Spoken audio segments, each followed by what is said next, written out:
What's good, Internet? My name is attackslug, and welcome back to WWE SmackDown vs. Raw 2007 on the Xbox 360. Still your world heavyweight champion. Let's begin the week.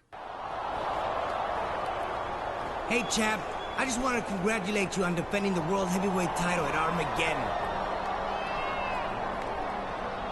Now, you know what I'm about to ask for. So here goes. Now hold on a minute, player.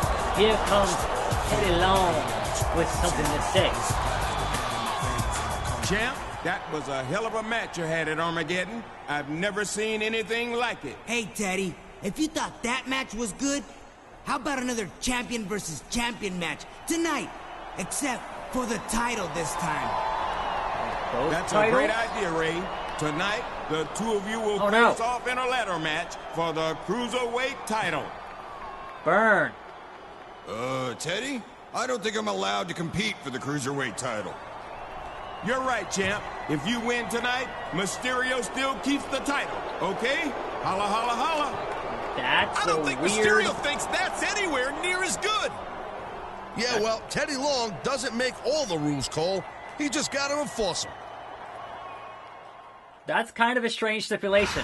Like, hey, it's a ladder match for the belt, and if you win, you don't win the belt, you just win the match. Then why is it a title match in the first place if you can't lose the title? I don't know. Hey, player. I hated to have to shoot down Ray Ray like that, and I hope you understand why I did. We just can't have a cruiserweight challenging for the world heavyweight title. It completely defeats the purpose of weight classes, and besides, we've got plenty of other legitimate contenders. And speaking of that, I'm scheduling you for a couple of matches against The Undertaker and Chris Benoit over the next few weeks to see if we should go for a rematch or give someone else a title match at Royal Rumble. I'll keep you posted, player. Someone else. Someone else. Perhaps King Booker. But first, this ladder match with Ray. I would have thought that Mysterio would have taken a hint before now. Teddy Long doesn't want a cruiserweight competing for the world heavyweight title. I think it's that simple, Taz. I think Teddy Long completely respects and values Rey Mysterio as much as anyone else on the SmackDown roster. The problem is his hands seem to be tied due to the rules and regulations of the board of directors, whether he likes it or not. Who is on this mysterious board of directors?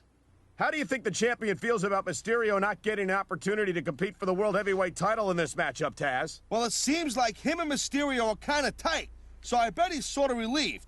In this business, nothing comes between friends quicker than a title. Plus, let's face it, his championship is not on the line. But remember, that was Teddy Long's decision, not his. No, it's just a ladder match for kind of no reason. Anyway, I welcome you to a fine Sunday here on the program, recording this on Saturday evening, so if anything happens between now and tomorrow morning, I missed it. We'll see what it is on, the next day or whatever it is. But there is a whole list of things here to discuss, shall we? So let's get right down to it. First and foremost being that All Out is sold out in 15 minutes. Why is there a belt on the ground here? Why was the belt on the ground in that cutscene? Sold out in 15 minutes at the Sears Center. So congrats to those boys. Once again, selling out another huge show for them.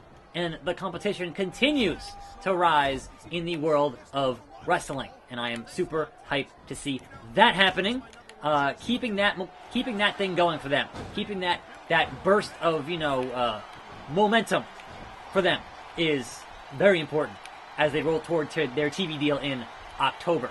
And also confirmed for that show is going to be Moxley and Omega, which we already assumed was going to be the case considering what happened at the end of Double or Nothing, but it is now 100% official. So I totally keep forgetting to change my moveset.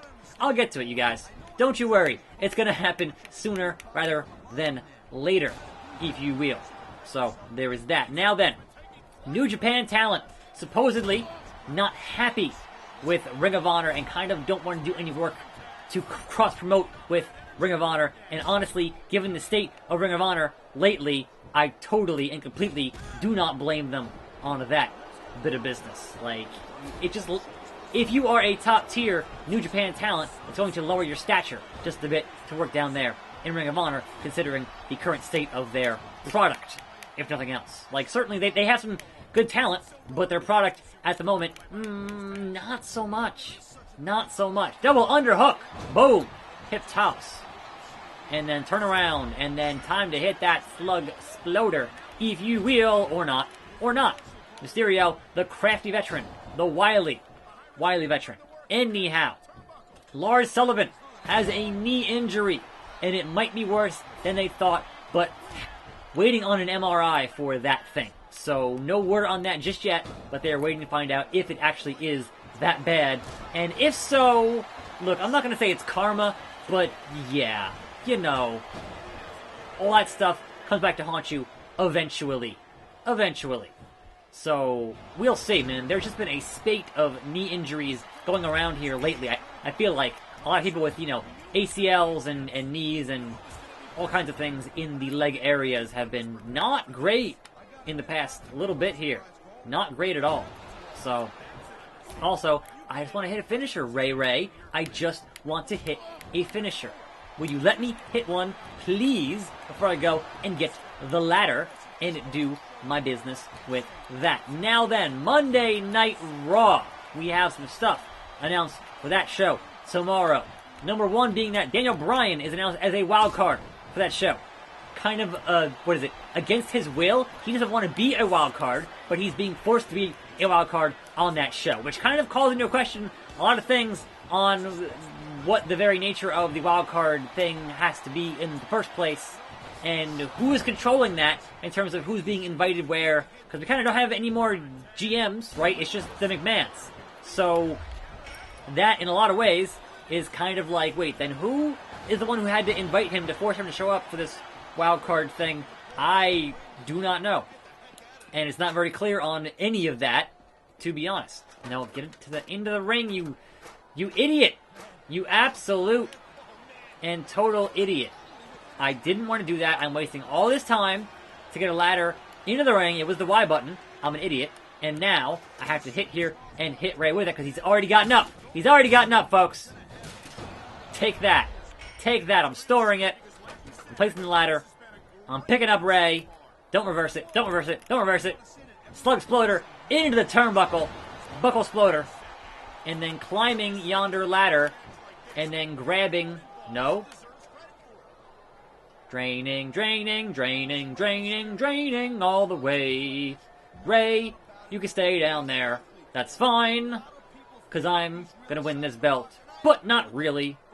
But this is a long... Wow. Wow. We might make it. My TV just went out. So, I hate this TV. I got to, at some point, replace it. I can't afford to.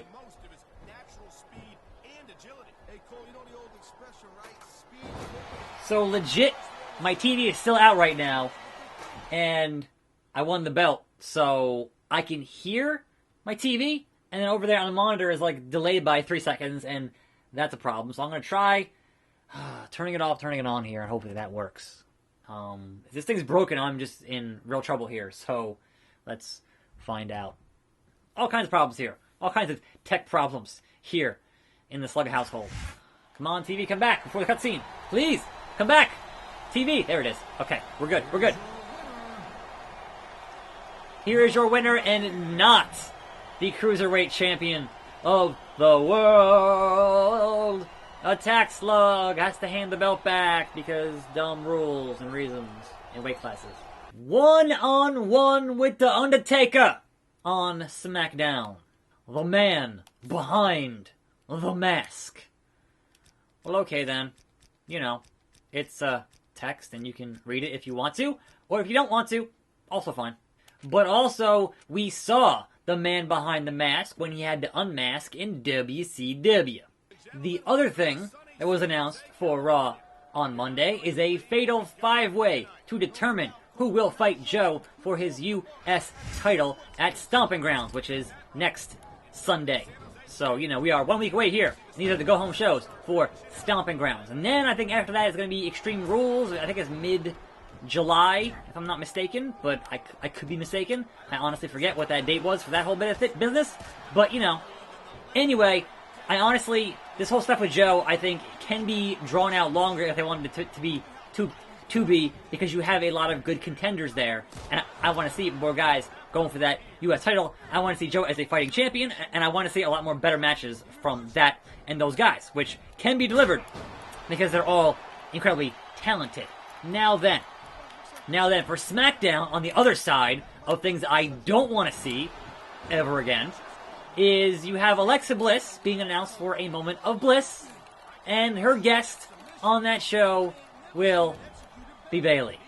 And obviously she's fighting Bayley at Stomping Ground for that SmackDown title for reasons, because, you know, wild card.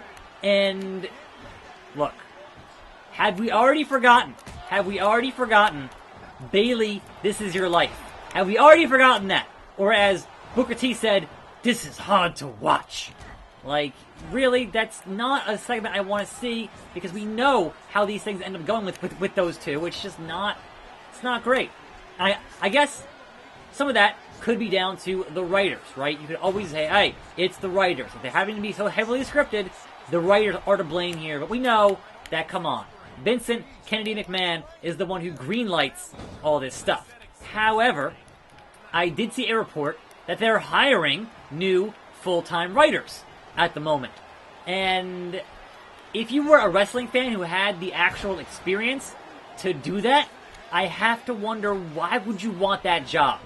Because if you are any significant amount of a wrestling fan, you've heard what the deal is when it comes to their writers. So, like, if that's your dream job, cool, I guess.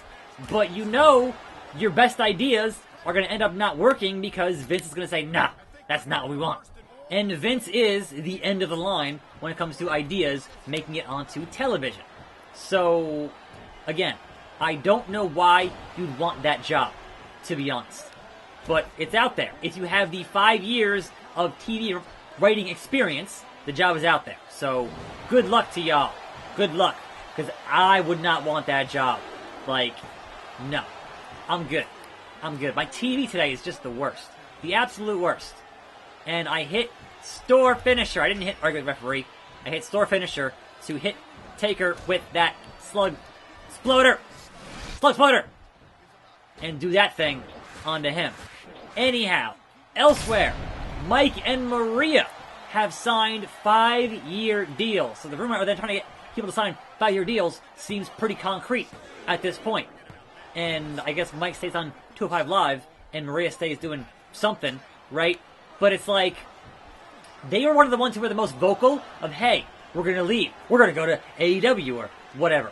And if that got them into new deals for another 5 years, that's a smart move. That is just smartly booking your own things there. If that's guaranteed money, you hope, on that bit of be-ness. So I guess, good for them, man. Good for them.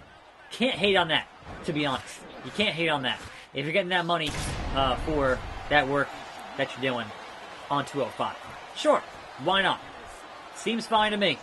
Anyhow, Taker gets put away, and we move on. And once again, the dead man falls victim to the slug exploder. Beaten, brutalized, victimized. Rest in peace, dead man, because that's what's going to happen every single time you go face to face with the slug. That's it. That's all there is to it. Sorry, them's just the facts. Breaking backs and making stacks. Being mean and making green.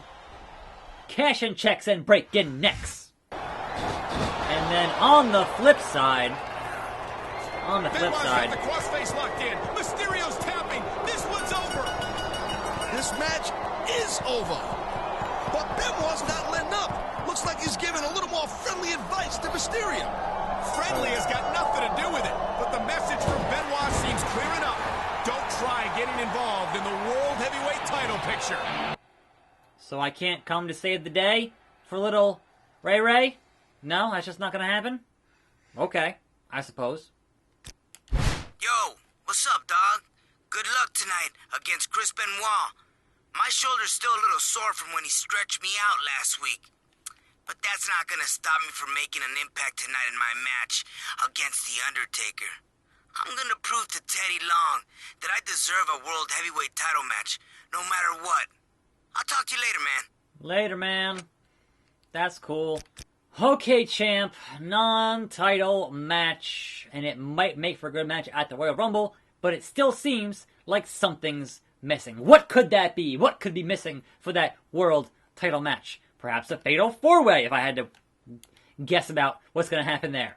Perhaps a fatal four-way. Honestly, bring me Batista. Bring me King Booker. You've got other main event guys I could be facing here on SmackDown in 2007. Anyway, actually, speaking of Batista, he has now said on record that retirement at Mania was a real retirement, that he is actually done with in-ring competition. Even if he goes broke, he is done.